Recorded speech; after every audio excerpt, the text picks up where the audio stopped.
Alright guys. Okay, nandito tayo sa Book of Colossians part 5. So sige, bago tayo mag-start dito, chapter 3 na tayo bale. So uh, apat na tayo, so pang-limang part tayo ngayon. So we're gonna start in chapter 3. Pero bago tayo mag-umpisa sa chapter 3, malaking bagay po kasi mga kapatid, every time we read the Bible, ang laking bagay nung talagang naumpisa natin eh. Kasi madalas na mga nagiging problema kapag meron lang sinisingle out ng isang verse, tapos from that verse, bibigyan mo ng kahulugan without even knowing kung ano ba yung context ng pinag-uusapan. So bago tayo mag-umpisa dito sa chapter 3, medyo balikan lang natin. Ano ba yung mga napag-usapan natin? At ano ba yung sharing natin from chapter 1. So from chapter 1, napakaganda lang ng key verse dyan sa chapter 1 is para isa-isayin lang natin balikan kung ano yung mga key verses natin dyan, which is sa Colossians 1 was verse 27. Laking bagay yan na alam natin kasi lagi rin namin kinukote ni Brother Ron yung verse na yan. Ulitin ko lang sa inyo because in Colossians 1:27 it says that to them God willed to make known that what are the riches of the glory of this mystery among the Gentiles, which is what? Christ in you, the hope of glory. Dito sa Book of Colossians, nakita natin talagang ilang beses na inulit-ulit dito na kailangan malaman mo kung sino ka in Christ. Kailangan maintindihan mo na si Kristo nandyan na sa'yo. Even yung pag-renew ng mind mo, kailangan pag-renew mo rin ng mind mo is knowing that Jesus is in you. So every time na may atake, every time na may sinasabing kaaway, may lies, or even other people would say something about you, ang tatandaan mo, teka, Christ is in me.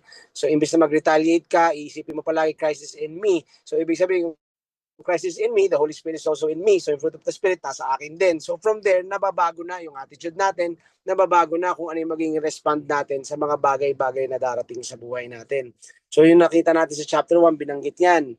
And then doon sa chapter 2, sa chapter 2, syempre yung chapter 2, verse 8, ang binanggit doon, di ba, we were told to beware and be on guard.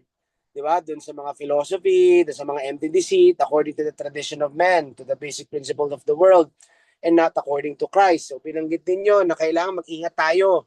Di ba? Huwag tayong padalos-dalos, huwag tayong akabahala. Baga, be on guard. Pag sinabi be on guard, bantayan mo. Kasi marami dyan nadudugas pa rin, nabubudol nga. Kung tutuusin, sa mga tradisyon pa rin, sa mga maling paniniwala, at saka sa mga maling mindsets ng mundo. Kasi kailangan maintindihan natin ito sa verse 9, yung kasunod ng verse na yun, yung verse 8, sinabi that in Him dwells all the fullness of the Godhead. So isipin nyo, kung kay Kristo, andun na yung fullness of the Godhead, and knowing that Christ is in you, just imagine God is on the inside of you. So, ibig sabihin, ano yung sabihin ng kumpleto ka na? In the Spirit, kumpletong-kumpleto ka na. Why? Because He is the head of all principality and power. So, ibig sabihin, ba't ka pa matatakot? Ba't ka pa mangangamba? Nandyan na nga sa'yo. Nananahan sa'yo. Ang Diyos na may gawa ng langit at lupa. Nandyan si Jesus, nandyan ang banal na Espiritu, nandyan sa'yo. So, kahit kailan, pag yan ang lagi nating iisipin, lumalakas si loob natin at matatandaan natin at mariremind tayo na teka nga muna, bakit ba ako nag-aalala? Bakit ba ako nag-iisip? Hindi naman ako nag-iisa. Kasama ko ang Panginoon in Christ is in me. And ang binanggit ko rin dun sa chapter 2, sa 14 and 15, sabi ko nga, di ba, nabanggit ko rin, sabi ko kung pwedeng ibitin nyo yan sa mga salamin ninyo, kung gusto nyo i-wallpaper nyo. Kasi marami nakakalimot nito. Even mga Christians, dun sa chapter 2 na yan, parang hindi ko maintindihan, parang nakalimutan ata. Kung di man nila nakalimutan, parang nilalagpasan nila yung verse na yan. At ano yun, babasahin ko sa inyo ulit. Sa chapter 14, verse 14 to 15, it says, having wiped out the handwriting of requirements that was against us, which was contrary to us, and He has taken it out of the way. So makikita natin, the old covenant, sinantabi niya yan, bakit na-fulfill niya yan? Kung sinasabi ng Panginoon, ang kailangan nyo lang sundin is, tandaan nyo, ako na nandyan. It is finished. The old covenant law has been fulfilled. At ano pa yon? Binanggit sa verse 15, having disarmed principalities and powers. When you say disarmed, ano ibig sabihin nun? Sa Tagalog, na disarmahan na. Pag ibig sabihin na disarmahan, wala nang armas, wala nang kakayahan, wala nang kapangyarihan. Ang tanging na lang nagagawa niya, puro kasinungalingan. So, kailan na lang siya nakakakilo sa buhay natin? Once na naniwala tayo sa kasinungalingan niya. Kaya nga ang laking bagay, mga kapatid, na alam natin ang katotohanan at alam natin ang salitang ito. And remember, this verse na okay na disarmahan na. Bakit nakikipagtalo pa ako? Bakit nakikipag-away pa ako? Bakit pinapatulang ko pa? Wala naman siyang bat-bat sa akin. Actually, sa verse na binagit ka ron na, He made a public spectacle of them. Diba? Triumphing over them in it. So parang sinasabi, ipinarada na ng Panginoon yung si Satanas eh. Yung pagkasabi niya ng triumphant na yan, yung public spectacle na yan, yung ginagawa noon na i-share ko sa inyo last time, na in those days, ang ginagawa ng mga warring armies, yung magkalaban na nation, kapag nahuli yung king or yung general ng army, ang ginagawa niyan, hubad pa nga yan, at kinakaladkad yan, paikot doon sa mga tauhan nila para pinapakitang talo na siya. At yan ang ginawa ng Panginoong Jesus kay Satanas nung siya'y pinako sa krus. Natalo siya. Amen. So kailangan lagi natin ilagay sa mga isip natin yan at sa puso natin bago tayo dumarin dito sa chapter 3 na ito yung mga bagay na nalaman natin. Ito yung mga katotohanan ng salita. Ito yung natapos sa pamamagitan ng cross. And then sa verse 20, binanggit doon that we also died with Him.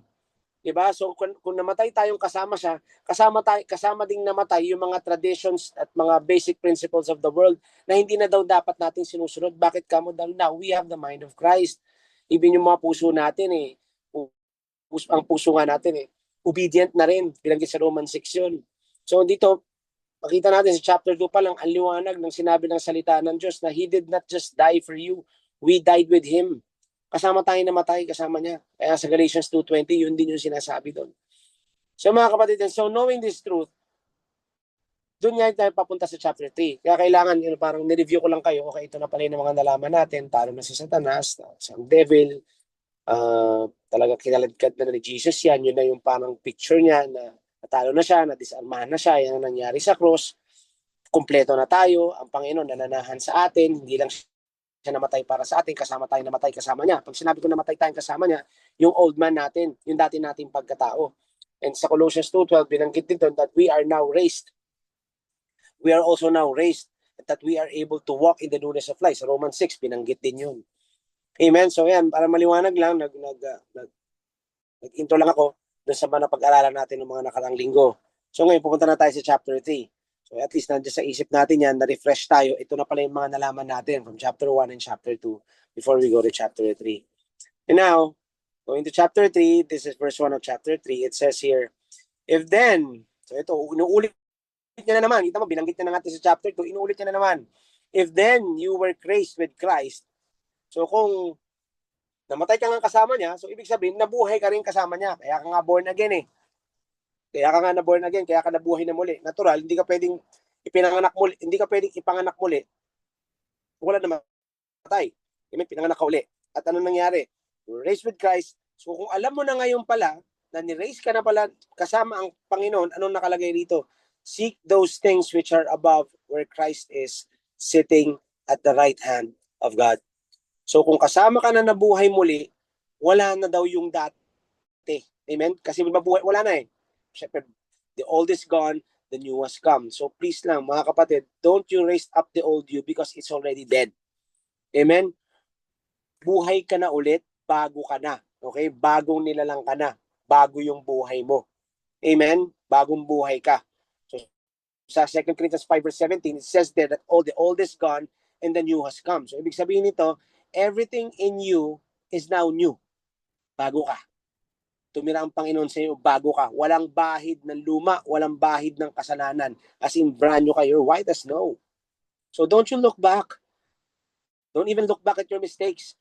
Okay, mga kapatid, if there are mga mistakes na nangyari, mga kasalanan na nangyari noon, we have to remember, if you are to remember it, you just learn from it. Kung aalalahanin mo man, ang kailangan mo lang gawin dyan is may napag-aralan, ibig sabihin, dapat may natutunan ka. Amen? Pero don't dwell. Huwag ka doon tumira sa nakaraan. Amen? So here, sinasabi ni Paul dito, if you are raised with Him, ito daw ang gawin mo. Ano daw? Kung raised with Him ka na, namatay na yung dati mo, bago nilalang ka na, you are now a species that has never existed before, you are now new in Christ, ano ngayon daw dapat ang gawin mo? Ang sabi rito, seek those things which are above where Christ is. So mga kapatid, where Christ is, ang lagi ko nga example dito, you won't be able to reach your destination kung panay ang lingon mo sa likod. Amen? Kung nagmamaneho ka, kung panay ang tingin mo sa review o baka lingon ka na lingon sa likod, hindi ka makakarating sa pupuntahan mo. So same thing here, yun din ang sinasabi rito. If Christ is above and the enemy is below, you won't get any truth below. Anong makikita mo at anong maririnig mo dyan? E di lies, accusations, fear, anxiety, worry, and guilt ang meron dyan. So ano sinasabi ng Bible?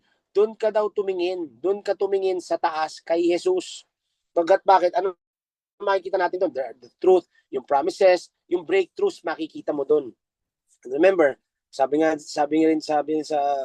sa book of James that a double-minded man won't receive anything from the Lord. So, sinasabi dito, hindi naman sa pagkasabi no, hindi naman sinasabi ng Panginoon na wini-withhold niya. Ang nangyayari lang nito, kung tingin ka ng tingin doon sa nakaraan o tingin ka ng tingin doon o nakikinig ka doon sa sinasabi ni Satan o sinasabi ng mundo, kaya hindi ka nakaka-receive. Bakit ka mo? Hindi sa wini-withhold ni God.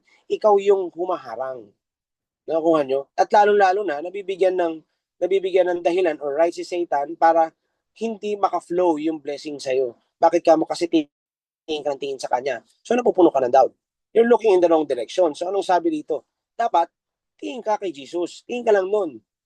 Now, siguro, matatanong mo, taga, di ba bago na tayo? And remember, si Jesus nandito na. So, kumpleto na rin tayo. So, bakit kailangan pasabihin na wag tumingin sa baba o sa kanya na lang? Kala ko ba, complete na, maaari tatalangin yan, di ba? We have to remember, we are still living in a body that has a soul.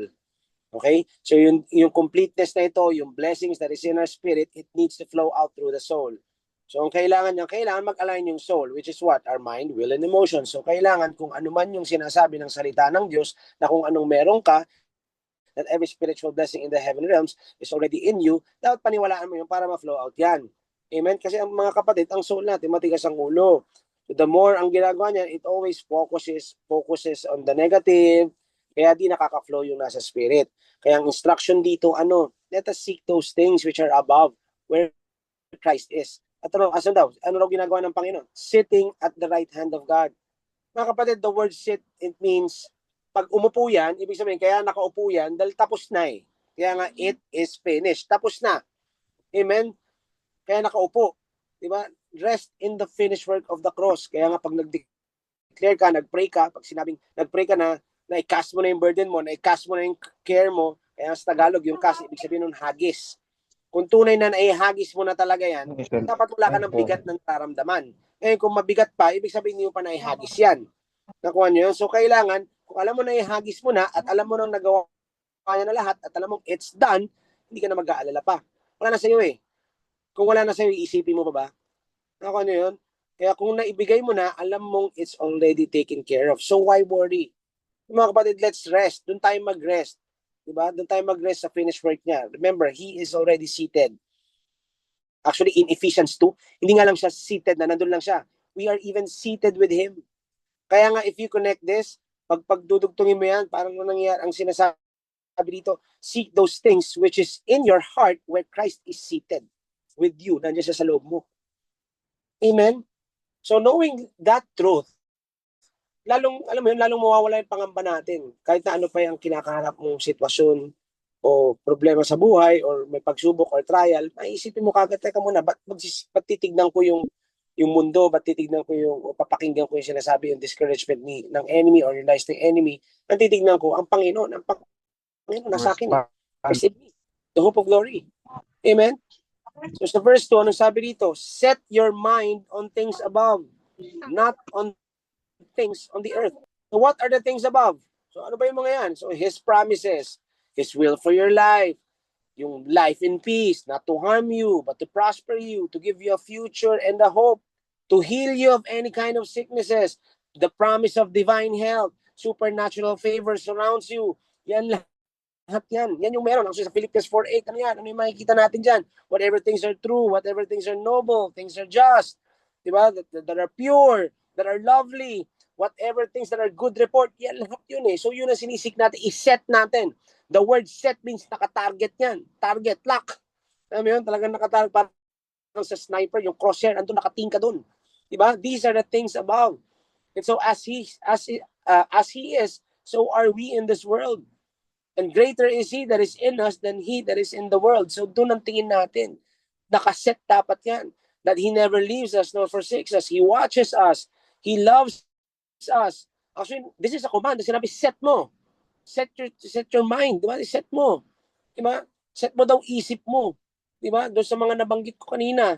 Set mo doon. Nakalock ka dapat doon. Walang alisan. Amen? Focus mo nandyan. Diyan ang tingin. At saan daw? Wag daw on the things of the earth. So ano yan? Siyempre, mga negative reports, Yung mga bad news, mga criticism, mga rejection, ano pa ba, mga worries, anxieties, pressures of this world, yung mga wants and needs. So isipin nyo, why focus on those things? Pag mag-focus ka dyan, ang papasok lang sa'yo is always fear, it's always worry. And remember, sa Matthew 6, pinanggit na, do not worry. Actually, komanda naman yun. Sinabi ng hindi magsasabi ang Panginoon ng mga gagawin natin kung alam niya hindi natin kayang gawin. Amen? Kaya natin gawin yan eh. At alam niya, He made sure that we have the ability. Kaya nga binigay niya rin si Jesus Christ, binigay niya rin ng Holy Spirit. So hindi mo pwedeng hindi mo kayang gawin yan. Nasa decision mo lang kung anong gagawin mo. Kung worry ka ba or hindi. Amen? So set your mind on things above, not on this earth. Wag daw dito. Why? Because if you set and seek the kingdom and His righteousness, remember, all is added to you. Tinadagdag na lang, nakatingin ka sa Kanya. Nakaset yung mind mo sa things above. Anything that is good report. Diba? So alam, habang nakatingin ka sa Kanya, everything that you see, you are looking through the lens of Jesus Christ. Even looking at other people, nakikita mo na kagad how Jesus looks at them. At pag ganun ang nangyayari, syempre, walang negative. Pag titingin ka dito sa mundo, kung paano tumingin ang mundo, wala, di halos lahat, nagalit ka na, nainis ka na. Sa politika lang, sa mga nangyayari ngayon, kung ano-ano mga nangyayari sa paligid ngayon, marami ng mga hindi maganda nangyayari. Kung diyan ka titingin, masisira na kagad yung araw mo. Ang sabi dito, set your mind on things above. So bakit daw? Sa verse 3, ang sabi dito, verse 3, for you died, and your life is hidden with Christ in God. So again, ulitin natin, your old man died. Amen? Yung dati mong pagkatao, namatay na. It's dead and gone. Wala na yon. You died. Sabi ko nga, remember, itong lagi nating, ang patay ba? Ang dead ba? Pwede matempt ang patay na? Hindi. The dead can't be tempted. Kung bago ka na, dapat wala na, di ba? Di ba dapat yung desires natin, iba na rin? Kung ano yung desire natin, that is already the desire of the Lord, especially if we're delighting ourselves in Him. So, yung tanong mo, bakit andyan pa? Ba't gano'n? Ba't andyan pa? Baka hindi yata namatay yung dati ko, nahimatay lang ata. Di ba't gano'n? Ba't parang andyan pa? Actually, hindi na eh. Wala tayong two natures. Iisa na lang nature mo. When you receive Jesus Christ, nawala na yung sinful nature. Binayaran niya yun eh. Yun yung namatay. Wala na yun, okay? You only have one nature now, and that is the nature of God. Amen? So, ang gagawin mo ngayon, you renew your mind. Ito lang, babaguhin mo lang yung isip mo, wala na yun eh. So, ba't ko nagawa yun? Hindi ako yun. Hindi ko dapat ginagawa yun. Hindi ako yun. Kung man nagawa yun, meron kasi tayong residue of the old man in our memory. Nasa isip natin yan. Kaya nga tayo nagre-renew ng mind. Bago nilalang ka na eh. You have no relationship with sin anymore. Hindi ka na natutuwa dyan. It's not you. You're not a sinner. You're now a saint. Amen? That nature of you died. So this is the new nature mo. Wala nang tug of war. Amen? So ano kailangan mo lang? Kailangan mo lang mag-renew ng mind mo. Yun lang kailangan mo. Your mind just needs renewing. Baguhin mo yung isip mo. Kaya nga tayo renew ng mind. Sabi ko nga, yung renovation, galing yung sa word na renovation, yung word na renew. When you renovate a house, hindi mo naman basta tatapalan lang yung mga nandyan. May bulok na kahoy na dyan, tapos yung kahoy na bulok na yun, nandun na lang. Papatungan mo ng bagong plywood. Hindi pwede. Tanggalin mo yun. Kakalasin mo yung luma at papalitan mo ng bago. At ganun yung ginagawa natin sa pag-renew ng mind. Yung mga old mindsets natin, yung mga maling natutunan natin, yung mga maling akala natin nun totoo, i-unlearn din natin yan bago natin nilalagyan ng bago. Amen. And while we're reading the Word of God through the lens of Jesus now, and not through the lens of wrath, pagkat wala ng wrath, sinalo na ni Jesus Christ yan, hindi na ganun ang tingin mo, nakikita mo na through Jesus Christ, magbabago isip mo. Makikita mo na ngayon, oo nga, ito pala yung ina-accomplish ng Panginoon. It's love pala. Amen? At nakalagay rito, so when you renew your mind, alam mong yan ka na, and you are what? Hidden in Christ with God. Actually, hanggang ngayon may mga nagdadasal pa na ganyan. Hindi naman ako nagagalit sa kanila, no? Pero sana, nabasa nila yung Bible na, diba, may mga dasal pa na, tago niyo po kami sa inyong likuran, Panginoon. Mga kapatid, na itago ka na eh. Ayan, it's already in the past tense. Tapos na, you are hidden in Christ with God. So, anong ibig sabihin yan? You don't need to pray that prayer anymore. Why? Kasi malinaw, nakatago ka na. You are now safe and secure in the arms of Jesus. Nandiyan sa loob mo. You're protected. Your favor surrounds you as a shield. You're healed. You're whole. You're prospered. Amen? Nandiyan sa loob mo, nandiyan ka, buo ka, kumpleto ka, justified, qualified, forgiven. You are a saint and not a sinner. Amen? Next verse. Says in verse 4, when Christ, who is our life, appears, then you also will appear with Him in glory. Ito yung lagi ko rin kinukoto, lagi ko rin sinishare ito. I love this verse. Why? Kasi dami kasing, hindi naman, I'm not against steps. Siyempre meron namang mga tao rin kasi na kailangan yun, pero it's just a guideline pero yung iba kasi yung ginagawa na nilang law, okay lang daw, ganito muna, kailangan daw ganito muna, o God muna, tapos wife, tapos work. I have nothing against that kasi minsan naman, guideline niya para nalalaman mo lang din. Pero remember, ito actually, yung priority mo is hindi mo na kailangang unahin si God Bakit kamo? Kasi He is already your life. Christ who is our life. Christ is now your life. Which means, kaya mo nang gawin ng sabay-sabay yan. Bakit? Hindi mo na talaga kailangang unahin. Bakit kamo? Kasi una na siya. Kasi siya na yung buhay mo. Nakuha niyo ibig ko sabihin? Siya na rin yung magtuturo sa inyo kung paano mababalansin lahat. Amen? Kasi noon, parang yan, sige, meron sila, okay, God muna, and then wife or family, and then kids, and then ministry, and then ganito. Tapos, while in the past, marami pa rin mga nagka-problema ng mga pastors and leaders kasi pinagsama na nila yung ministry at saka God. So, pag sinabi nila, inuuna nila si God, inuuna nila yung ministry, na iniisip nila, God na bahala sa pamilya nila, which is very wrong. Kaya ang daming mga leaders, ang daming mga pastors na lumaki yung mga anak nila na hindi naniniwala kay God. May mga ganung pangyayari, mga kapatid. So kaya lang, pag ngayon, naintindihan mo, teka muna, si Christ na pala yung nasa akin. So even if I'm enjoying, even if I'm not in the church, even I'm with friends, and knowing that Christ is in me, they see Christ through me, nakuha niyo ako? So, nagagawa mo pa rin yan, nababalansin mo pa din. Bakit ka mo? Kasi siya na buhay mo. Everywhere you go, kasama mo siya. Guys, you are not living for God. It is God living through you. Or God living through us. Nakuha niyo po? Amen? It says in verse 5, therefore, put to death your members which are on the earth, fornication, uncleanness, begat, passion, evil desire, and covetousness, which is idolatry. Again, what is the context of this? Ano ba talaga? Akala ko ba we died na? Bakit put to death na naman? Yes, we died. So ano yung put to death mo? Remember, kanina pinag-uusapan, set your mind. So anong pinasabi dito? Put to death that old mindset. Palitan mo yan. Baguhin mo yung isip mo. That old residue memory of the old man of who you used to be. Which is what? Siyempre, yung mga fornication na yan is what, di ba? Actually, fornication came from the Greek word porneia. That's where we got the word porn from. So ano yung mga illicit sex, kasama na din yung adultery, mga incest, mga animal sex, or whatever, mga ginagawa ng mundo. I-put to death mo na yan, tanggalin mo na sa isip mo yan. Even if nakita mo yan noon o kung nagagawa mo yan, hindi na ikaw yan. Get this out, put that to death, wala na yan. Tanggalin mo sa isip mo yan. It's not you anymore. Kung nagawa mo man yan before Christ, hindi na ikaw yan. That part of you is dead. Nawala na yan. So make sure it's not alive in your head. Put it to death. Amen? Kaya nga tayo nagbabasa ng Bible, pinupuno natin yung isip natin ng words of God, ng salita ng Panginoon. Dahil doon lamang na i-eject yung mga maling pag-iisip at maling mga memory nung noon. Amen? Isipin mo, why would you do that knowing that you are the very temple of God? Amen? Kaya nga, up until now, I truly believe na yung Christians, na kung meron mga Christian o tumanggap kay Jesus na somehow nagagawa pa yung mga bagay na yan, medyo na-harden sila Na-harden sila. Bakit kamo? Hindi nila alam yata yung identity nila. Maaaring hindi nila alam kung sino yung tinanggap nila. Kaya nga paulit-ulit na sinasabi dito, Christ in you So kung si Jesus nasa iyo, tatapon mo yan. Diba?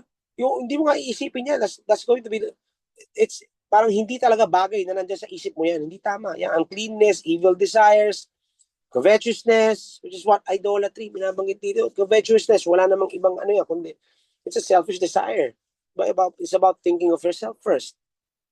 Yung para sa iyo. Yung iba, isipin mo, yung iba nga, di nga sumasamba sa mga rebulto, pero sinasamba naman pera. It's the same thing. Diba? Covetousness. So, idolatry din yan. Amen? So mga kapatid, again, hindi na ikaw ito. Okay, hindi na ikaw ito. Kasi hanggang ngayon, may mga leaders pa rin, teachers pa rin, na pinababasa pa ito sa mga Kristiyano para ma-condemn, para mag-guilt, para mag-guilt trip, ganyan. Okay, ito ka, ano mo yan, ganyan. Taka muna, hindi ka na ikaw yan eh. Hindi nga nila actually, binabasa na nila yung verse 5, hindi man lang nila ituloy-tuloy. Sana tuloy-tuloy na nila para maintindihan nila na yung tinutukoy ng Bible ay hindi na believer.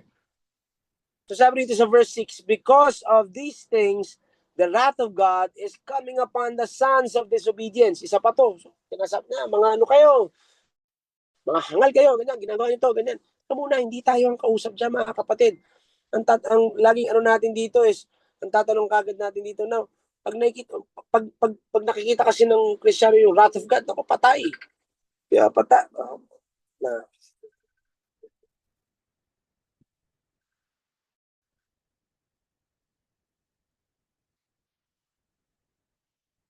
Hold on.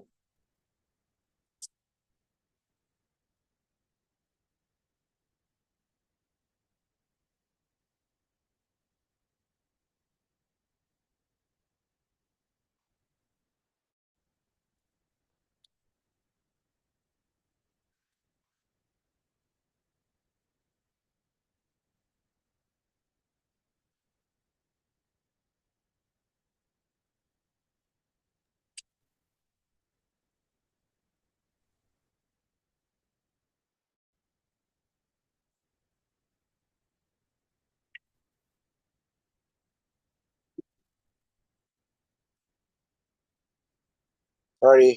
Sana tayo. Ayan, sa wrath of God. So pag nakikita natin yan, so naku, nagawa ko na ata yan. Yan ang madalas na iniisip pagka binabato sa kanila ng tao, binabato ng mga leaders or ng pastor. Sabihin ko, teka muna, wait up, we need to finish the verse eh. Ano sabi dito? Coming upon the sons of what? Disobedience. Now let me ask you, everyone here, are you sons of disobedience? Sige nga, pakichat nyo nga sa chat box. Are you sons of disobedience? Hindi, di ba? You are sons of God. The wrath of God has been placed in Jesus already. So, sino tinutukoy dito? Ang tinutukoy dito ng mga sons of disobedience ay yung mga nag-reject kay Jesus. Yung mga hindi tumanggap sa Kanya. So, the point here is this. Hindi kayo ito. Hindi ikaw to, as most people teach ang linaw-nilaw nito. Kaya nga sa susunod na verse, anong sabi? Ang sabi dito, verse 7, verse 7. Verse 7, it says here, in which you yourselves was what? Once walked when you lived in them.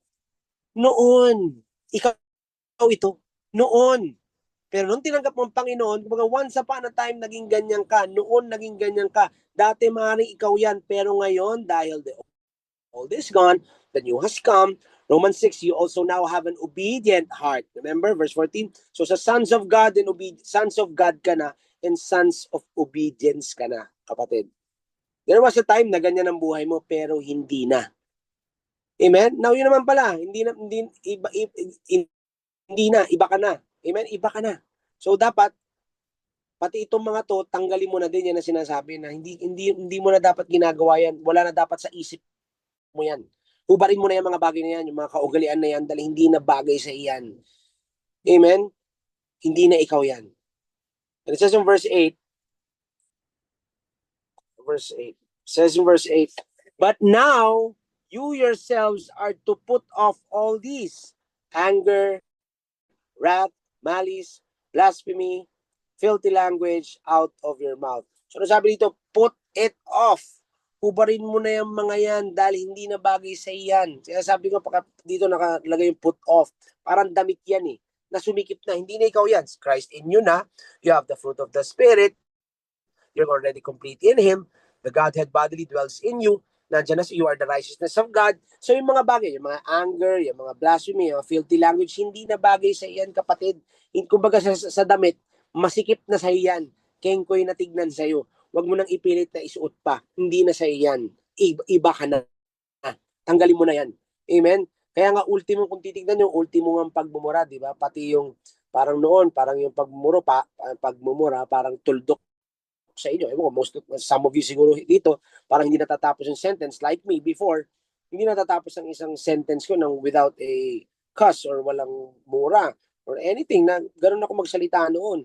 Pero dahil nabago na ako at dahan-dahan naiintindihan ko kung sinong nasa akin at ang Holy Spirit ay nananahan sa akin, nawawala na yan, hindi na bagay, hindi mo na masabi. Kasi nga, iba ka na. Amen? It says in verse 9,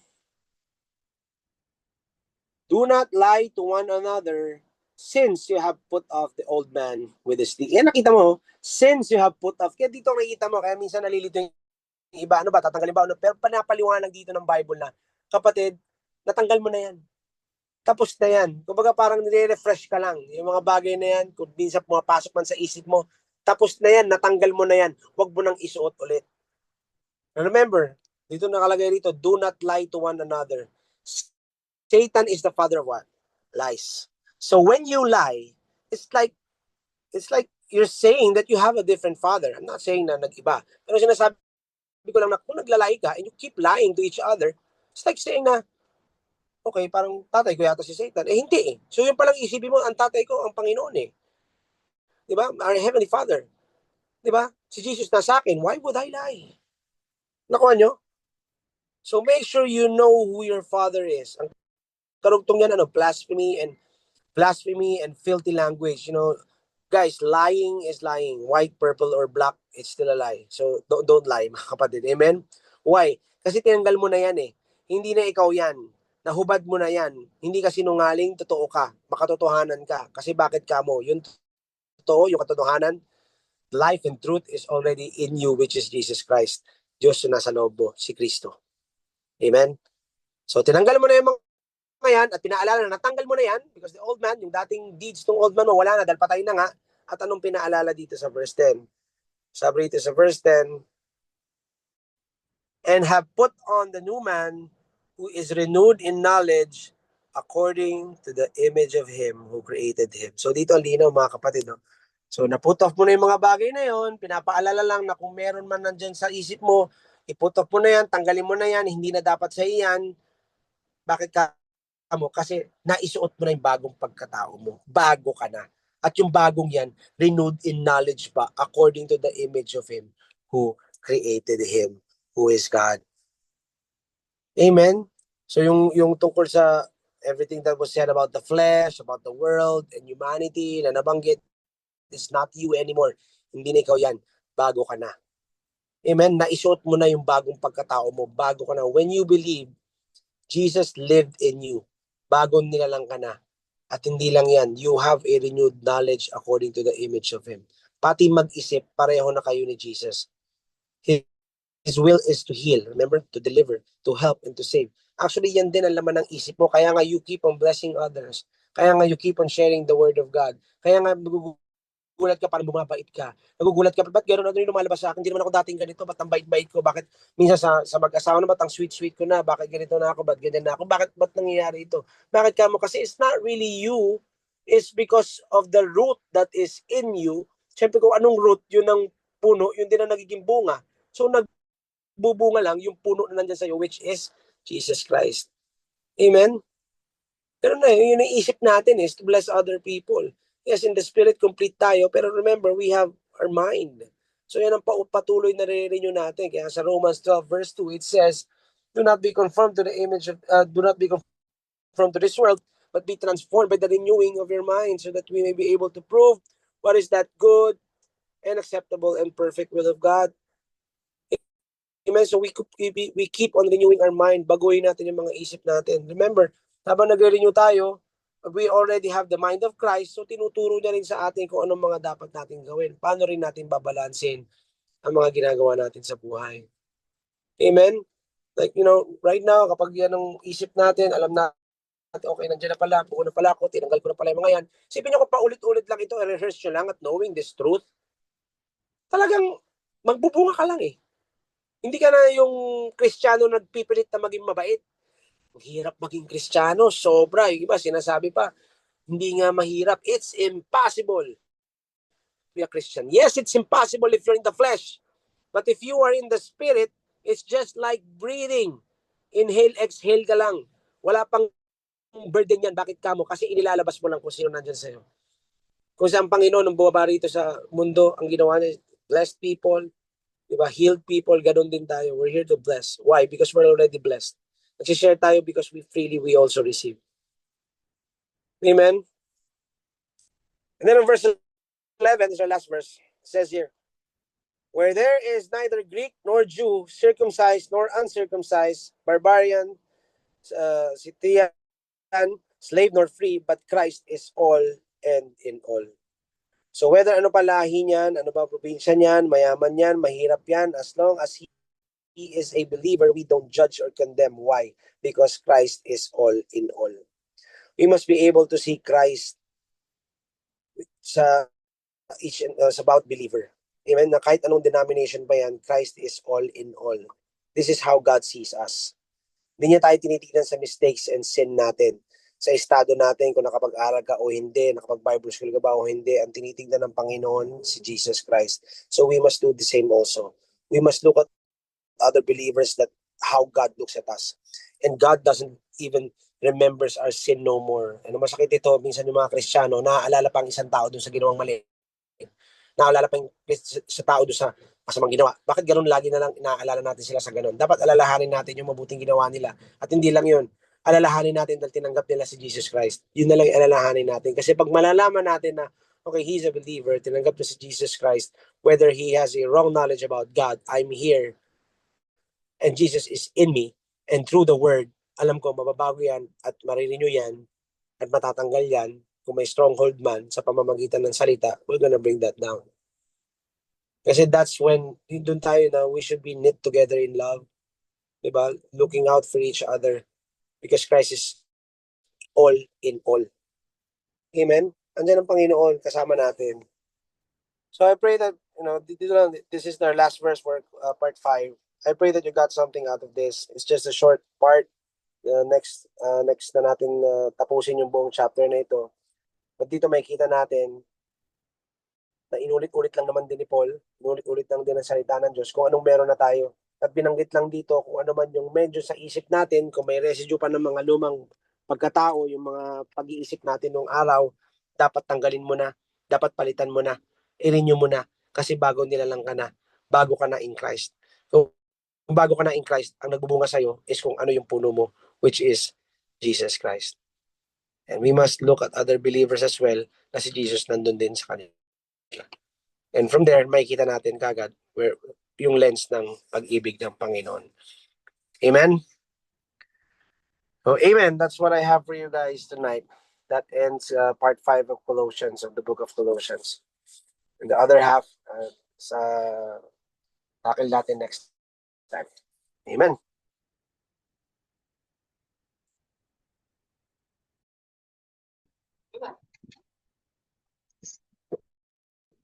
Amen. Is Brother Ron still here?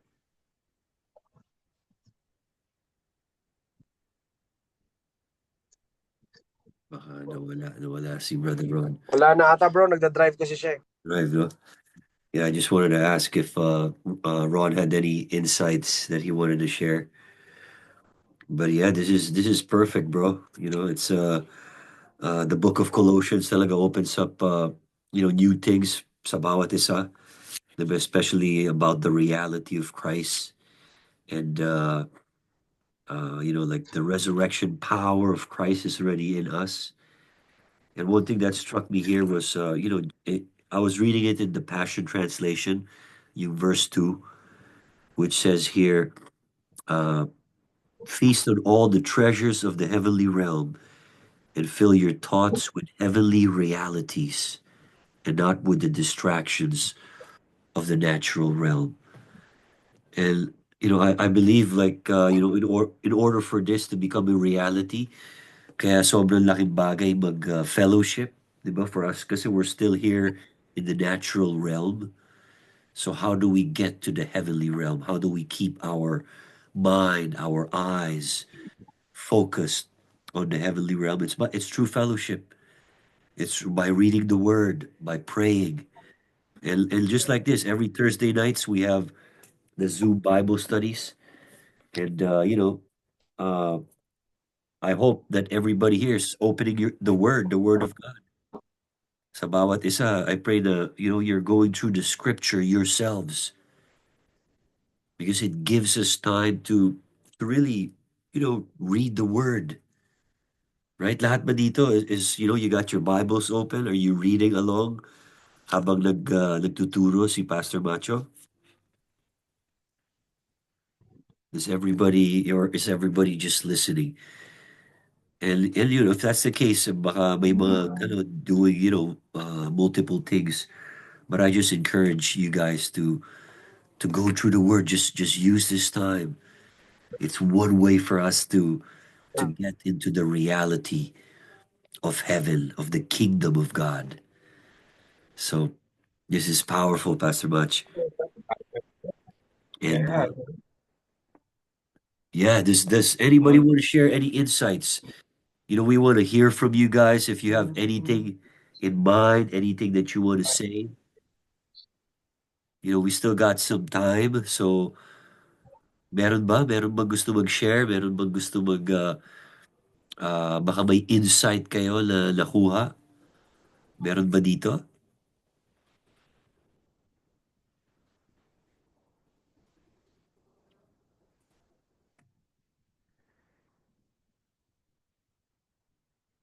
All right. Well, I know Pastor Mach is taking some pictures of some Vietnamese food, and it looks good, bro. I wish we could see also, what's going on there. But yeah, like this is the word of God, and it's coming alive as we hear it. In Romans 10:17 it says, faith comes by hearing, and hearing by the word of God. And the word of God means there's rhema. So, I pray right now that we get a revelation of your word, Lord, of what you're speaking to us right now. We pray, Father, for your rhema word to come alive sa bawat isa. Father, to lay aside, Lord, the old self and to bring in the new creation. Father, we thank you that you reveal all things to us. We thank you for your Holy Spirit who gives us full revelation of who you are. And we pray, Lord, that you give us supernatural insight into the mysteries of your kingdom. Speak to us. In Jesus' name we pray. Amen. Amen, amen, amen. All right. Thank you, everyone. Thank Praise you. God. Amen. Have a good night. God bless you guys. Thank you, thank you. Thanks so much. Amen.